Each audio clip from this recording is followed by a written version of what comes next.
why I'm easy.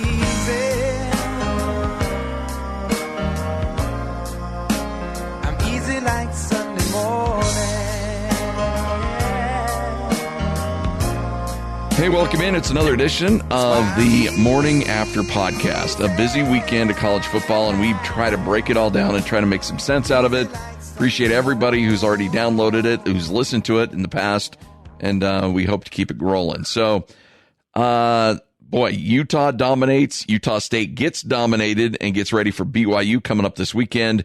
Interesting couple of games to talk about here. First, let's start with the University of Utah.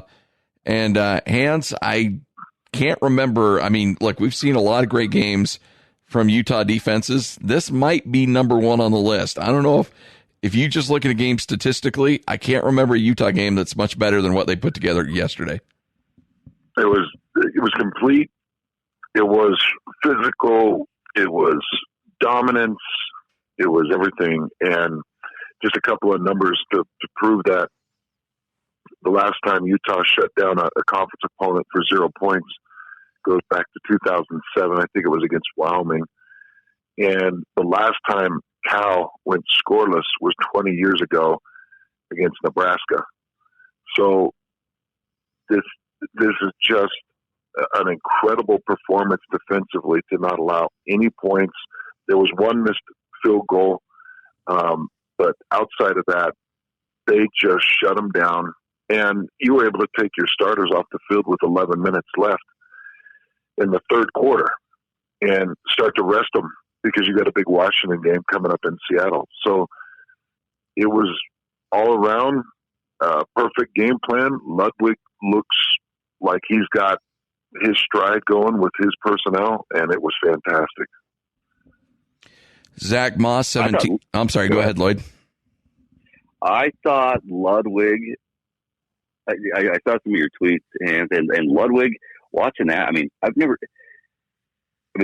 be honest, there was some madness back when Ludwig was here his first time. I mean, Utah fans and there was times where he drove them crazy, and I think you saw that a little bit this year where you in the USC game. I'll just say in the USC game you saw it. But the balance of run and pass and the different plays, the different looks, it's impressive. I mean, he looks like, he looks like he's learned so much, like so much more from his time away, and he's brought all that knowledge that he got from there, and he's on another level. And he's got the players. He's definitely got more, better players than he did the last time he was here. But man, the play calling is unbelievable. Tyler Huntley, 11 of 17, 214 yards and a score. Moss, 17 carries, 115 yards and 2 touchdowns. And then you look at the receiving. Zach Moss leading the receiving as well, 3 catches for 89 yards. And it just, to your point on Andy Ludwig, I think it's really interesting because there's been, let's be honest, there's a long list of offensive coordinators who've ran through the University of Utah, and you never seem to find the right fit. The guy that would put the personnel together with the game plan, with the play calling. And when Andy Ludwig came back, I'll admit I was a little skeptical because I wasn't a huge fan of Andy Ludwig the first time he was at the University of Utah. But boy, you could not have found a better fit for what Utah was trying to do offensively to match with their personnel to make Huntley look as good as he's looked. And Huntley obviously deserves a ton of credit for that too. But Hans, this is a match made in heaven right now. Yeah, and I had a caller last night call in and he said, would you classify Andy as a brilliant offensive coordinator? And in order to do that, you have to kind of consider what others would do with this talent, because Zach Moss is an NFL talent, and they've got a couple of wide receivers that have surfaced as high-level talents, Brian Thompson. And my thought was, what did Troy Taylor not have last year that Andy Ludwig has? And I think Brian Thompson's really the only thing that comes to mind. You had Fotheringham and Keithy. You had access to Dixon. You had Moss, you had Huntley, obviously before injury. But what did Troy Taylor have, or what does Ludwig have that Troy didn't? So, one of the best indicators to me is the development of Tyler Huntley and how far he's come along as a quarterback. And you talked about Moss's receiving yards tonight. A couple of those were check downs after pressure came and he moved the pocket. And instead of, again, dropping his head and running, Scotty, he's getting so much more adept at lifting his head up and finding his check downs and hitting some hots and getting the ball to guys that are a little more durable, are supposed to be carrying the ball. And that's what he did with Moss. And so Ludwig's development of Tyler Huntley alone talks to the importance of that hire, because Huntley is not the Huntley. Huntley did some good things in the past, but what he does in late recognition is impressive, how much he's learned in that area. We got to spend some time talking about this defense, Lloyd, because you look combined, quarterback throws for 47 yards. They give up 23 yards rushing in this game. This was as really as impressive as a defensive performance as we've seen. They get to the quarterback 3 times. I mean, when you're watching this defense, and you look at it, they didn't force a ton of turnovers, but boy, they just kept Cal off the field. Cal couldn't do anything. And that's what I was actually going to say. Like, it was surprising how suffocating they were, and they didn't have a single turnover. Yeah. I mean, I thought that hold call, and maybe I'm wrong. I thought that hold call where they got that interception who was it? It was the linebacker. I'm going blank on his name now. Intercepted it. Lloyd. No, not Lloyd. One transfer for BYU. Oh, Bernard. Yeah. Yeah, intercepted it, which was a hell of a play. I mean, that team was just suffocating. I mean, that they could not move. The only time they moved the ball was when that guy possibly was able to escape out of the pocket and maybe escape somewhere, and that was it. But that was it. I mean, you would do that, and then you get stopped on the next set of downs. You get a first down, possibly, and then you get stopped on the next set of downs. I mean, it was the cornerbacks. They anytime they threw the ball up, they were able to turn their head around and find the ball and knock it down. I mean, there was no way that Cal was going to score on them last night. Hans, from your perspective, what do you see from that defense? Well, I've been talking about this over the last 3 weeks. I think that Morgan Scalley's felt more comfortable releasing some dogs and really digging deep into the pressured playbook. And last night, anybody that was watching this game, this is how I put it last night. If you see a little guy, a medium-sized guy, and a big guy all getting pressures and getting sacks, that means that the defensive coordinator was extremely busy with schemes. Because you had Burgess coming through and creating a big hit and a big play and a big sack that forced a fumble that ended up, it was like second 28, or I can't remember how far. 3rd and 36. Yeah, 3rd and 36. So, that was Burgess, I believe that was the Burgess sack. And you had Blackman, you had a corner blitz with Josh Nurse, you had and Nurse got there. I think Nurse was the one, Lloyd, that would have caused that interception that might have been called back.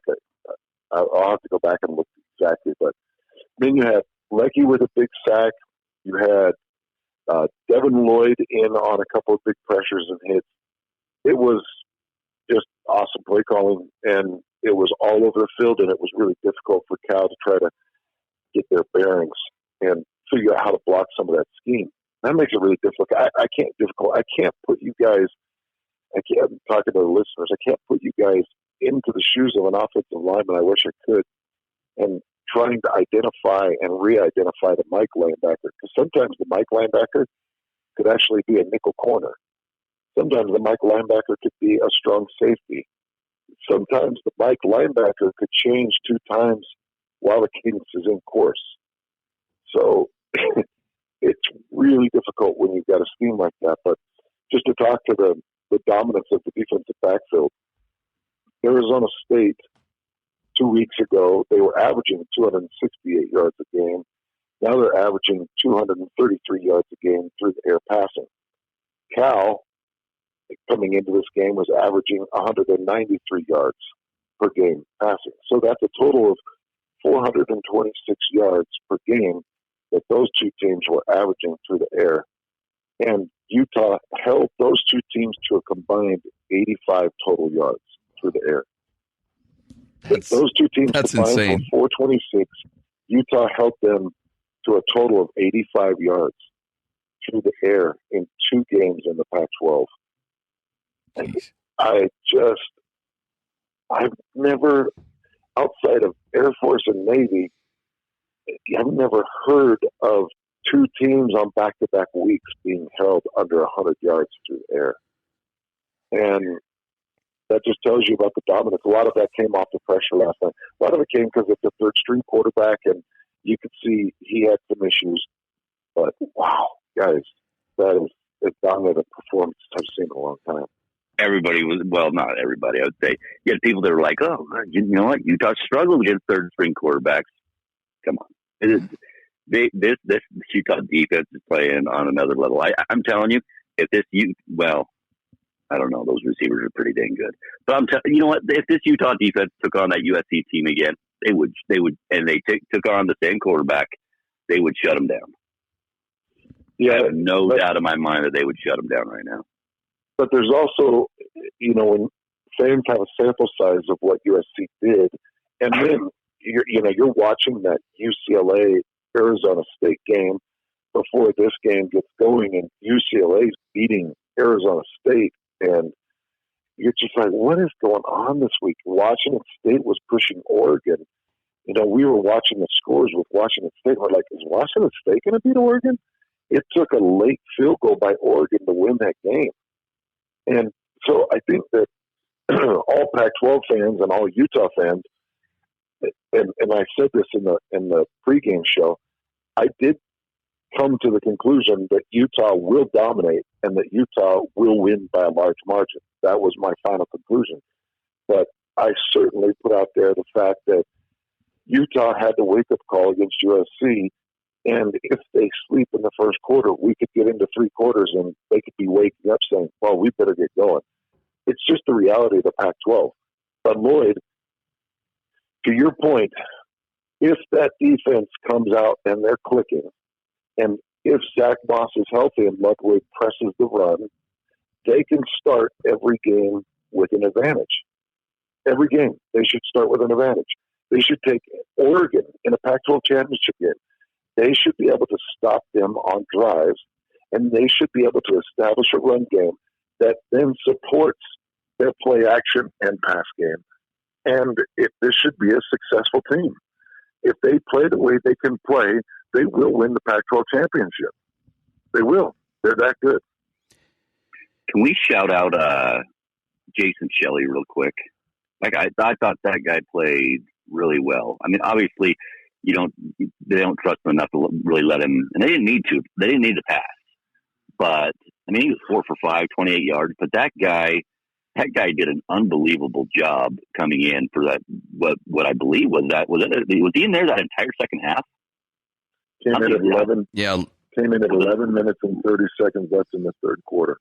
He was unbelievable. I mean, there was a run. I want to say it was about the 10:45 mark, roughly, a Moss run, where he was downfield blocking. He was downfield laying blocks out for Moss that got him. That got Moss like another 15 yards. Yeah, he was blocking downfield. The tight ends were blocking downfield. You had 3 tight ends with receptions yesterday, and they were blocking downfield, and everybody kind of bought into that downfield blocking. But yeah, Lloyd, I know the play you're talking about with Shelley. He was running a dude. No question. Yeah. And he, I mean, that guy I mean, balled out. And this, by the way, what was this defense ranked in the Pac-12? What did they like the third best defense in the Pac-12? I can't remember. Yeah, but something like that. Yeah. Good defense where they hadn't allowed a team. I mean, they hadn't allowed a team to score over 25 points in I don't even remember how many consecutive games, but it's a pretty good defense, and Utah was able to do. I didn't think they were going to have this much. I thought they would, they'd be able to put some points because they'd probably get some turnovers on the Cal offense, which they didn't get any turnovers. And this was just flat Utah's offense just having their way with a pretty decent Cal defense. You got Hans, you mentioned about winning a Pac-12 title. They need USC to lose a game here, and I think it'll probably be this weekend because USC's got Oregon. But if they get past Oregon, then they've got Arizona State, Cal, and UCLA, so it lightens up a little bit. I got to imagine USC's going to lose a game in there somewhere, but it's crazy to think that Utah could go 11-1 and not win the division. Should have been like the SEC, doesn't it? Yeah. And because Utah's got Washington, and obviously that's the game of the year for Utah right now, because you get past Washington and then it opens up, because then you've got UCLA, that's going to be a W. You're at Arizona, that should be a W, and then you're home to Colorado, which should be a W. So things are laying out nicely here for Utah if they get past Washington this weekend, which, frankly, the way Utah's playing, they should. But, I think Frank did a good job of talking about the gauntlet of 3 games, and Arizona State, Cal have just been dominating wins for Utah, especially from a defensive standpoint. If they get past Washington, there's your gauntlet, because those final 3 games of the season should all be W's. Yeah, and they do have to look for that USC Oregon game, and it feels almost SEC like to think that Utah could run from here on out and still not be able to represent that Pac-12 championship game. But I just don't think USC gets through. I don't either.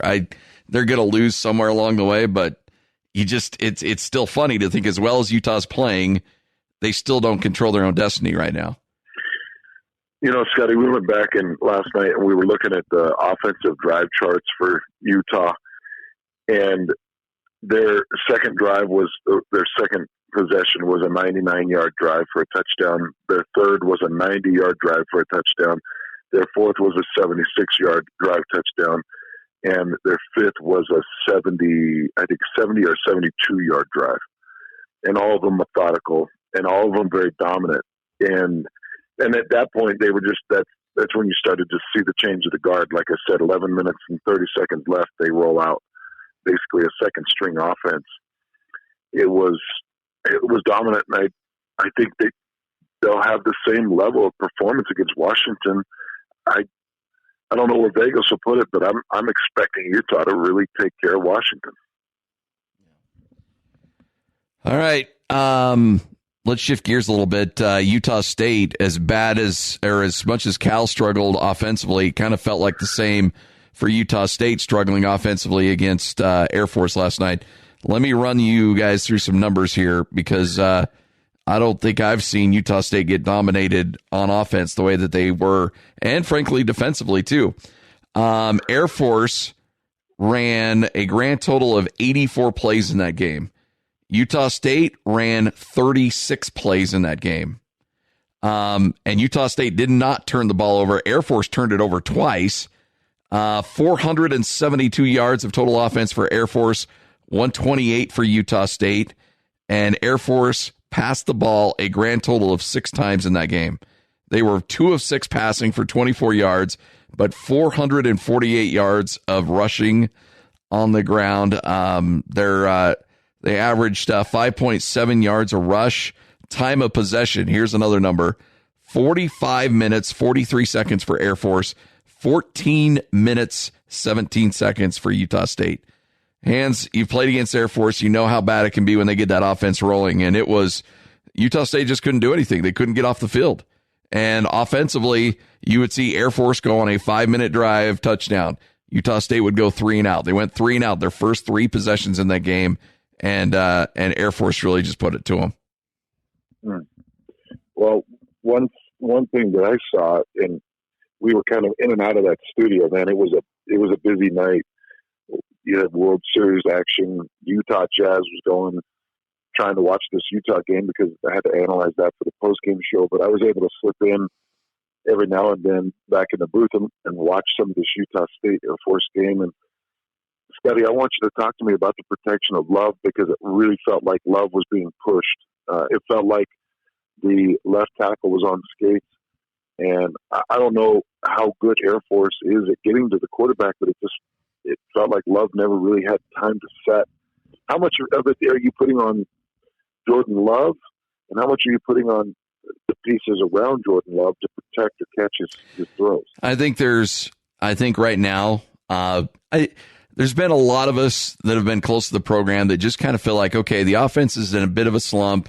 They'll have a breakout game and they'll get this thing back on track. And now I think that it's fair to have a conversation that there's some systematic issues going on right now with Utah State that are just that they've got problems. And I think that there's a lot of things going on right now. I think your wide receivers are having a hard time getting separation. Teams are manning up these wide receivers and saying, we're just gonna man up your guys. We'll probably, throw another guy to keep an eye on COC Mariner, because he's probably your best weapon offensively from a wide receiver standpoint, and you're not going to have anybody open. And wide receivers can't get separation. I think that your offensive line is having some significant issues right now protecting Jordan Love. So Jordan Love's dropping back, and Jordan Love's getting more pressure than he's used to, and he's not having open targets to throw to. And so now he's pressing. He feels like he's got to put every ball right on the numbers. And so now his accuracy, I think, has suffered because of it. There's a lot. I think he's pressing. I think there's moments he just doesn't look comfortable in the pocket. And there's probably good reason he doesn't look comfortable in the pocket, because he's not able to find open targets, and he's got heavy rush that he's never frankly had before at this level at Utah State. So there's multiple problems for this Utah State offense. And look, they got BYU coming up this weekend. That's going to be certainly a battle. Then they've got Wyoming, who became bowl eligible last week. They're having one of their better seasons they've had. You got Fresno State on the road, who isn't particularly good this year, but you still have to go to the road to Fresno. And then you still have Boise State left on the schedule. So, I mean, right now, I think it's fair for Utah State fans to look at, okay, for a season where you thought you might get 8 or 9 wins, now it's a conversation about whether or not you can get bowl eligible, because there's one win left that you know for sure on the schedule against New Mexico. That's the final game of the season.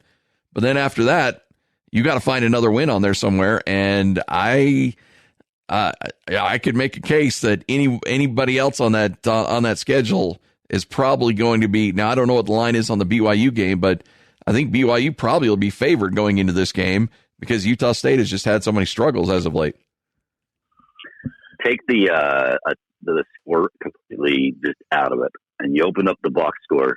And I love that you started with the stats, because you see Jordan Love's 23 attempts, and you're like, oh, well, Gerald Bright and Jalen Warren must have had a hell of a game. They must have rushed the ball a lot. And then you see 13 attempts. You're like, wait, what?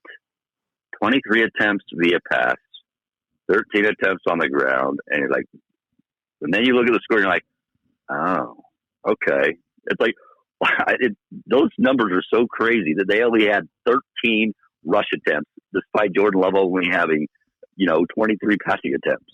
Like, Air Force is just, they are a nightmare. When there's something about them that they're unbelievable in the first, maybe 3/4 of the season, half of the season, and then they wear down because they're smaller bodies, and usually they wear down, and they're not quite as good as towards the end of the season. It seems like, but it's crazy to see those stats and think, oh my, you had a total of 39 essentially plays. Yeah, 39 plays. That's it. I mean, that's crazy. Of the 9 possessions Utah State had last night, 6 of them were 3-and-outs, which against Air Force, frankly, it's almost like a turnover. Like, I go back, so Air Force is leading this game 17-0 at halftime. Utah State is doing nothing offensively. They get the ball to start the second half. They march right down the field, score a touchdown at 17-7. And you're thinking, all right, now you get to stop defensively and you got a chance. Air Force drives the ball a bit, but then Utah State gets to stop. They're forced to punt, and then the punt goes all the way down to the 1 yard line. And then Utah State goes 3 and out, punts, short punt. Air Force gets it at the 40-yard line, march right down the field, score a touchdown. It's 24-7. And at that point, you're like, okay, well, it's pretty much done at that point. It's just there were some opportunities, but offense just couldn't get anything going on any level of consistent nature. And then Utah State just couldn't get off the field. They give up third downs for Air Force. They were 10 of 13. 10 of 13 on third down. Air Force was. Utah State was 1 of 9. Wow. I haven't heard of numbers like that for a long time for Utah State. And Gary Anderson, I'm sure, he probably didn't sleep at all. And he's probably going to be extremely ornery as he's getting guys in for treatment and he's going over film review. And I was thinking about this yesterday. And the way it worked is going to affect this BYU-Utah State game, and I can't put my finger on it.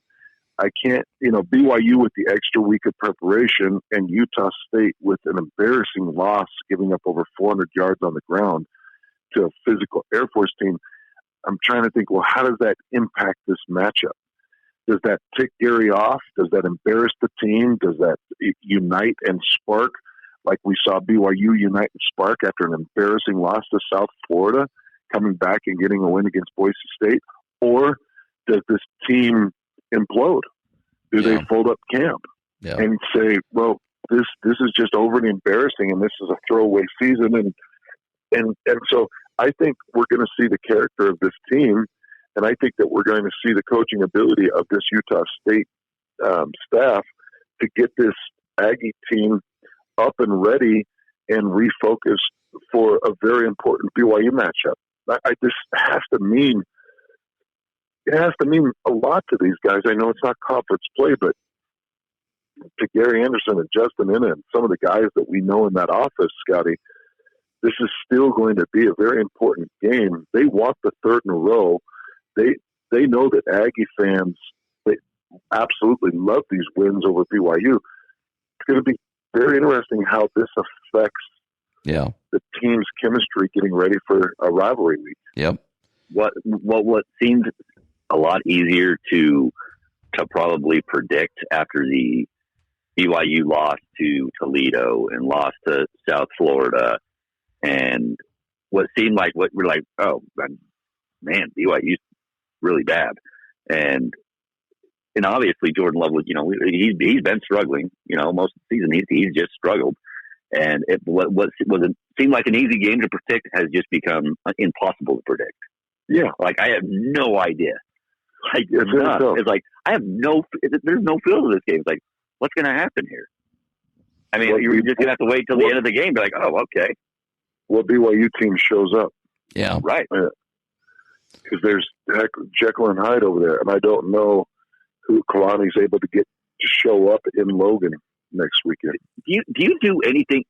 And obviously against BYU, you probably don't. I would have thought. I mean, do you do anything? It's obvious. Okay, Jordan Love is struggling. We had Mike Huguenin on early in the week, and they said no, he's still well thought of in the NFL circles, like because it's his measurables. And that's what they're in love with all that stuff. But do you do? I know he's your guy. Do you do something to try to, shock some life into him? I don't know. Like you saying bench him? Go with another quarterback? Yeah, somewhere. I don't know. Do you bench him at all and try to, just say, hey, figure this out? No, I don't think you can. Any point. I think you go to Mike Sanford and I say, hey, Mike, what we got to do is we've got to put in some simplification and some drop-off plays to try to get rhythm. For some reason, our rhythm and our start is off, and You know, you watch the way Andy Ludwig is starting a game, and it's power and punch in the face, and then it's a drop to the post into a tight end off a play action. And it just starts the rhythm. Yeah.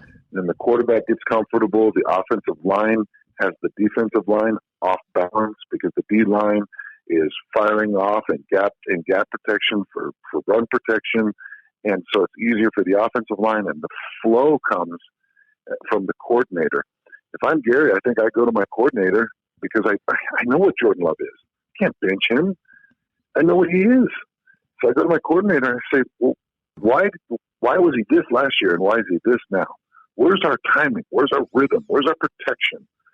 And I try to work more of a timing and rhythm-based offense because I think that it has a lot to do with that. And getting these defensive lines off balance, this is not a good offensive line. They're struggling. So they got to figure out something in play calling. By the way, I agree. He doesn't need to be benched, but there just needs to be something to just shock some life into this offense. I do think you'll see this team will start to go away from the pace a little bit. I think the lightning fast pace that Utah State has had over the last couple of years and into this season as well, I think you're going to see that start to slow down, and they'll still use it at times, but it wouldn't surprise me if they start to move away from that. I don't think that's an offense that, and this is just me speculating, I don't think it's an offense Gary Anderson's particularly fond of.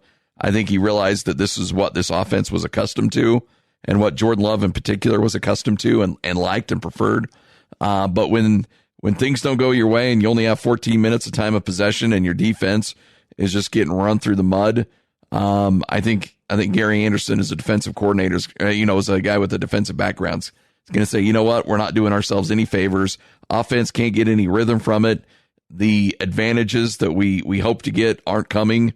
So maybe we start to slow this thing down. And not that they're going to start huddling up or anything like that, but you just won't see that lightning speed that you've seen in the past. And I don't know, maybe you will throughout the rest of the year, but I've got to imagine going forward, this offense is going to start to get tweaked a little bit in terms of what they do with pace. All right, guys, that wraps it up. It is that's 32 minutes of high quality football takes right there on your part. Well done. I will say, got to watch most of that Utah Jazz game too, and Scotty, that win over Sacramento was awesome. Boyan looked fantastic. Conley's starting to come around. Donovan didn't have to be the premier last night, and it kind of showed you that they can spread the wealth, that they're going to play defense, and it was a blowout win for the Jazz. So there's just a lot of exciting things going on, man. And this BYU-Utah State matchup coming up this week, and Utah-Washington, it is a jam-packed week of high-level sports with the Jazz continuing on. I just hope everybody sticks around with me, you, and Lloyd every single day. No doubt about it. We'll be back at it tomorrow at noon. And Scotty, Lloyd, big week for us, and look forward to sharing that with all of you coming up this week. Enjoy the games today in the NFL. We'll be back with you tomorrow at high noon. This has been your Morning After podcast. Scott Garrard, Hans Olsen, Lloyd Cole, right here on 97.5, 1280 The Zone.